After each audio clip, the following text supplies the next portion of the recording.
The thing I like best, I like a lot of things, but the thing I like best, football players, good students.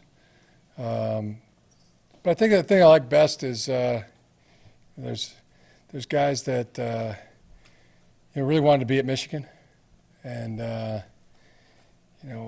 appreciate the what Michigan has to offer. They can understand it, both as a football powerhouse and an academic powerhouse. That it provides both of those things.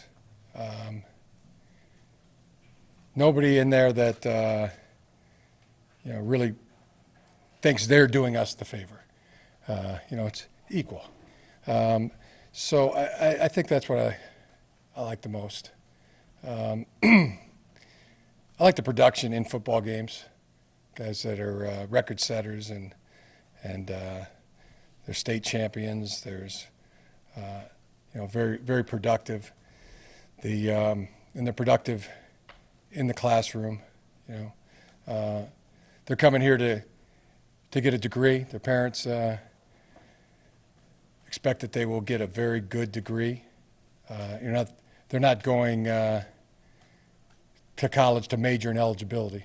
They understand that they are going to major in a legitimate discipline. There's going to be rigor here, and they welcome that. But multiple things I like about this class so far. Left there, Jeff.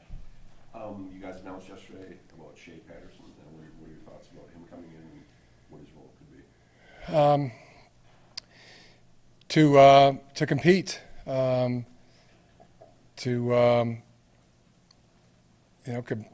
like everybody in the program, he has a license and the ability to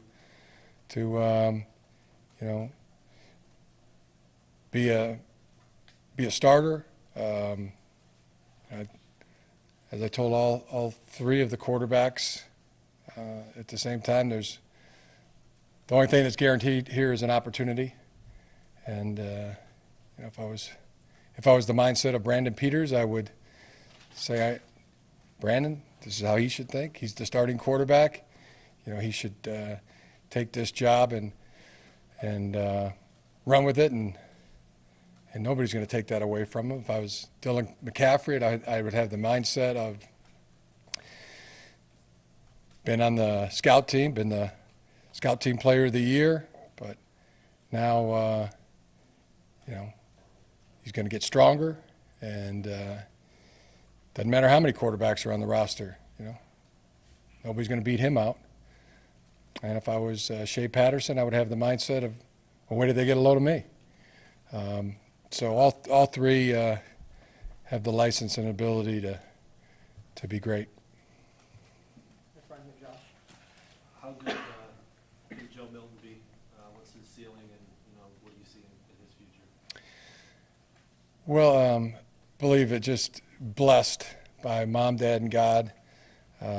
He is very physically talented.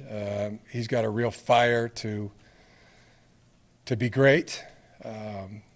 He's always, every time I'm around him, he's working on something. He walks down the hall in school, and he's working a move or a drop.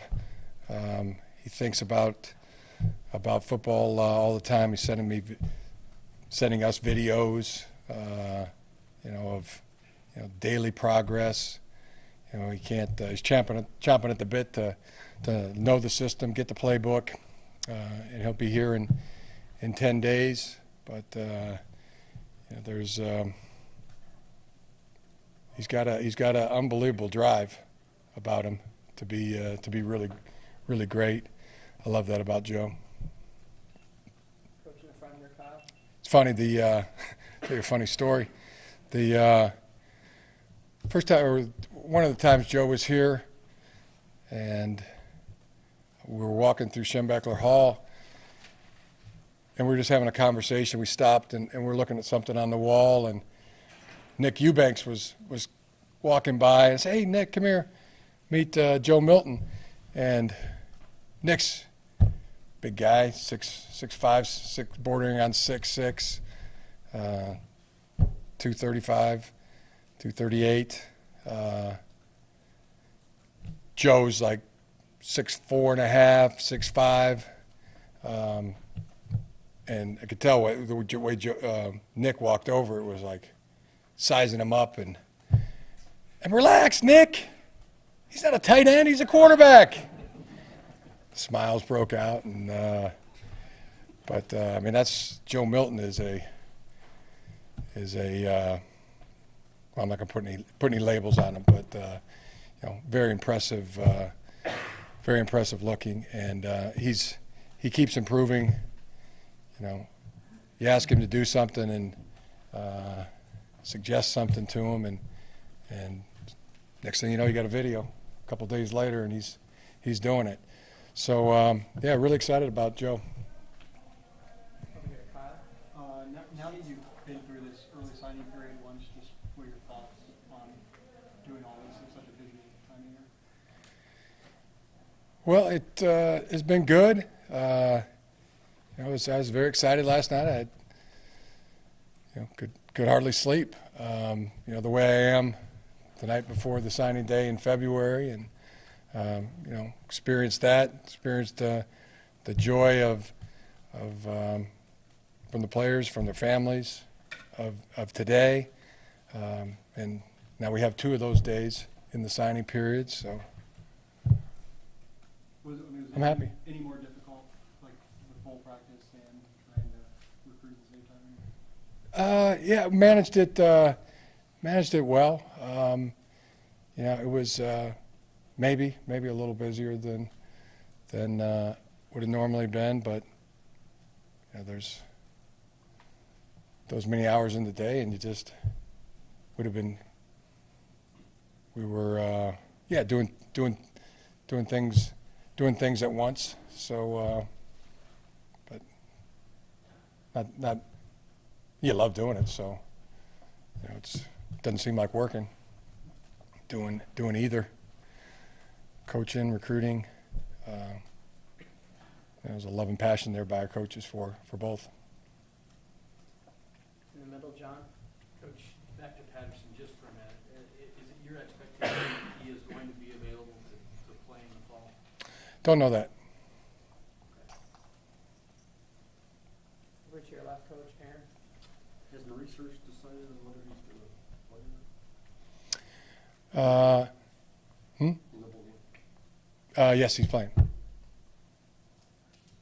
was my question. You know, you're being In official. the back We can left. go on to the next one now. Dan. Yeah, Mo is, you know, that's what he's told us, that, and I believe that you know, he wants to do what's best for Mo Hurst. He also wants to do what's best for the team, and you know, he's that simple. That's what he's expressed. Given the early signing impact of last year, class is here, do you guys still plan on doing a big kind of celebration extravaganza type of thing in February like you've done the past few years? My wife asked me that just yesterday. So you know, been so caught up in doing the other things, haven't planned it, but I'm sure we will. Well, we might. As that's what I told her. We think about that. Haven't decided yet. In the back, Isaiah. Coach, got a couple of guys in the class that signed today that are, you know, relatively unheralded guys, but have huge upsides, like you mentioned, the record setting of it all. Son Haskins, Luke Schumacher, and Julius Welshaw. What have you seen out of those 3 players?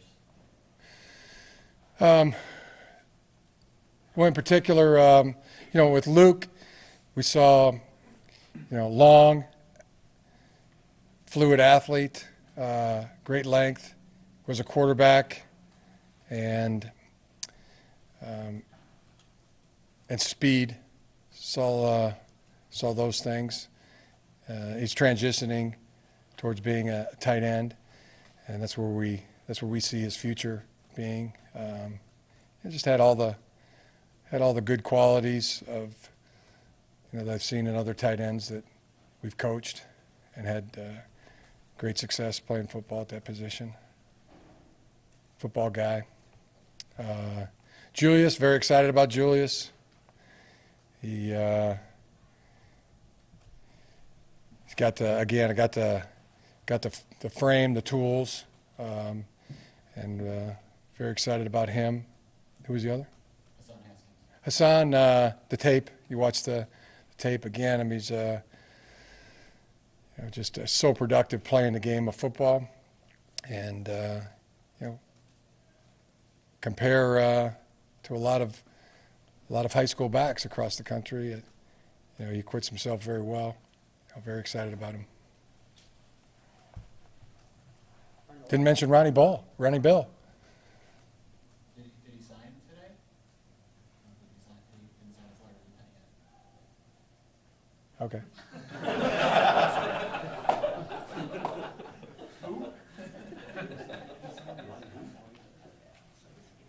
On the left there, Kevin. What's Greg Fry brought to you in terms of a recruitment? He's from Florida. How helpful has he been in the Florida area for you? And this is the second year here with you on your staff now. Yeah, just a great coach. Just a great communicator to the players, and tremendous football knowledge. Has been a great asset to our team. In the front right here, Coach Angelique. About Julius again. I mean, he hasn't played any organized football. Is it just the raw talent that impressed you, and that you can mold this guy into something? Yeah. Or what did you see in that from him? I mean, he's a skier, I think. He played a little bit of basketball. Yeah, raw talent and motivated. To be good. I mean, if you broke down football to me in the simplest form, it would be guys that do what they're coached to do as hard as they're capable of doing it. And I think he's going to have a great vision for him. Believe that we'll be able to mold him, coach him into a tremendous football player. Got time for probably about two more on the left there, Dan. Imagine, off the start, guys that don't feel like they owe you a favor or very happy to be at Michigan.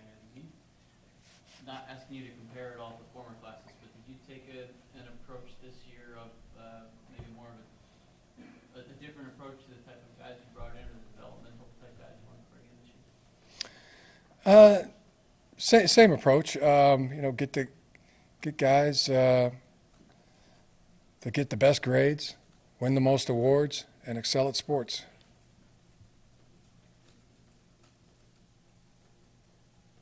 Last question here, John. Coach, everybody's after a Rashawn Gary type of guy. Have you ever had a guy that was far less hyped but turned out to be a really great player that stuck out in your mind that you just identified through, I don't know, seeing him? Yes. Anybody you can mention that wasn't as hyped in high school but turned out to be really, really good?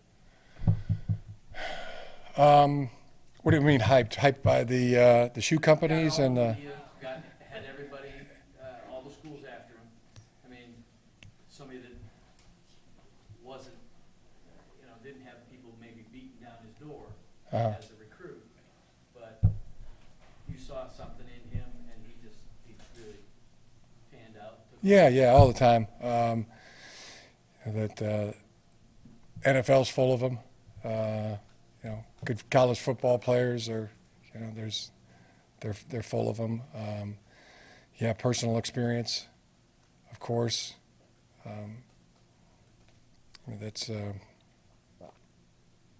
usually they have a good track record of playing football. And but there's lots. I think every year at the Super Bowl they go through that, don't they? They look at the two Super Bowl rosters and they go through what their stars were when they're coming out of high school, what schools they went to. Do you think Chase Pretty well documented. will Chase return next season? Have you had that conversation with him? Yeah, we've had conversation, and again, I think that free will decision, and we'll support Chase in whatever he decides to do. So he hasn't decided yet. I didn't say that. Okay. I just didn't tell you what he decided. All right. Let him do that.